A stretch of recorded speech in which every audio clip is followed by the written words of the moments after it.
You think you're doing everything right. You wake up, you go through your day, you work hard, you try, but somehow, you feel stuck. Like no matter what you do, you're not moving forward the way you should be. And the worst part? You can't figure out why. I'm going to tell you something that most people never realize until it's too late. The thing that's holding you back isn't laziness, it's not lack of talent, it's not even bad luck. It's something far more dangerous because it's invisible. It's hiding inside your daily routine, inside the habits you repeat every single day without even thinking about them. The habits that feel completely normal, the habits that feel harmless, the habits that are quietly, systematically destroying your potential. Today, we're going to talk about 7 everyday habits that are secretly sabotaging your growth. And I promise you, by the time this video is over, you're going to look at your daily life in a completely different way. Let's start with the first one, and this one is going to hit hard. You wake up in the morning, and the very first thing you do, before you even say a word, before you even take a breath, you grab your phone, you open Instagram, you open YouTube, you start scrolling. It feels like nothing. It feels like a small, harmless thing. But here's what's actually happening inside your brain in those first few minutes after you wake up. Your mind is in its most powerful state. It's fresh, it's open, it's primed for creativity, for focus, for deep thinking. And the moment you hand it over to social media, you destroy all of that. You flood your brain with other people's opinions, other people's highlight reels, other people's noise. And your mind, instead of building something, instead of thinking something original, it just starts reacting. For the rest of the day, you're not thinking, you're just responding. And you wonder why you feel mentally drained by noon.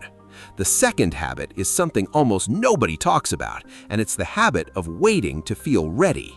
You have an idea, you want to start something, a business, a channel, a skill, a project, and you tell yourself, I'll start when I'm ready. I'll start when I have more time. I'll start when conditions are better. But here's the brutal truth about readiness. It never comes. Readiness is not a feeling that arrives before action. It's a feeling that arrives because of action. Every single person you look up to, every creator, every entrepreneur, every successful human being started before they were ready. They were terrified, they were unsure, they had no guarantee of success, but they started anyway. And the starting is exactly what made them ready. Every day you wait, you're not preparing yourself, you're just practicing the habit of waiting, and that habit compounds. The third habit is one that feels productive, but is actually one of the most growth-killing patterns in existence. It's the habit of consuming without creating. You watch videos about how to build a business, you read articles about discipline and success, you listen to podcasts about mindset and motivation, and you feel good. You feel like you're doing something. But consuming information is not the same as applying it. Your brain gives you a little dopamine hit every time you learn something new, and it tricks you into thinking that learning equals progress. It doesn't. Knowledge sitting inside your head with no action attached to it is just entertainment. The people who grow are not the people who know the most. They are the people who do the most with what they know. The fourth habit, and this one is deeply psychological, is the habit of comparing your chapter 1 to someone else's chapter 20. You see someone online who has built something incredible, a massive audience, a successful business, a life that looks perfect, and you compare yourself to them. You measure your beginning against their middle, and you feel small, you feel behind, you feel like maybe you're just not meant for this. But what you're seeing when you look at successful people is not the full story. You're not seeing the years of failure.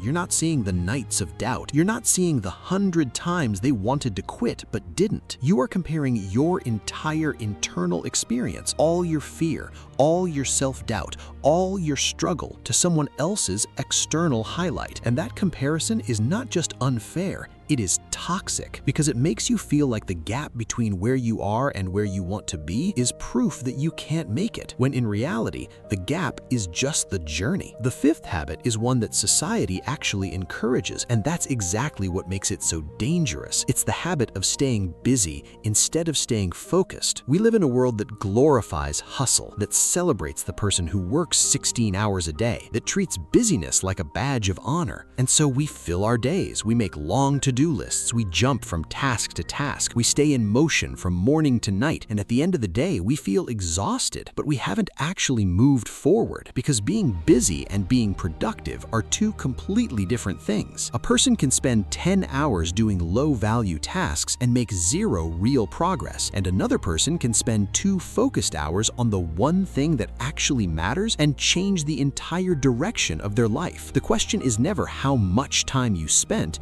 The question is always, what did you spend it on? Busyness is often just procrastination in disguise. It feels like work, it looks like work, but it's actually a way of avoiding the one difficult, uncomfortable, important thing that would actually move the needle. The 6th habit is quieter than the others. You won't find it talked about in motivational videos, but it might be the most destructive habit on this entire list. It's the habit of negative self-talk, and specifically the stories you tell yourself about who you are. Every single day, inside your own mind, you are running a conversation with yourself. And for most people, that conversation sounds something like this: I'm not smart enough for this. Other people can do it, but I probably can't. I always mess things up. I'm not the kind of person who succeeds at things like this. And here's what's terrifying about those thoughts: you don't even notice them anymore. They've been running so long, they feel like facts. They feel like truth, but they are not facts. They are stories. Stories you started telling yourself at some point, maybe because someone told them to you, maybe because you failed at something once, maybe just because your brain was trying to protect you from disappointment. But those stories have become the ceiling of your life,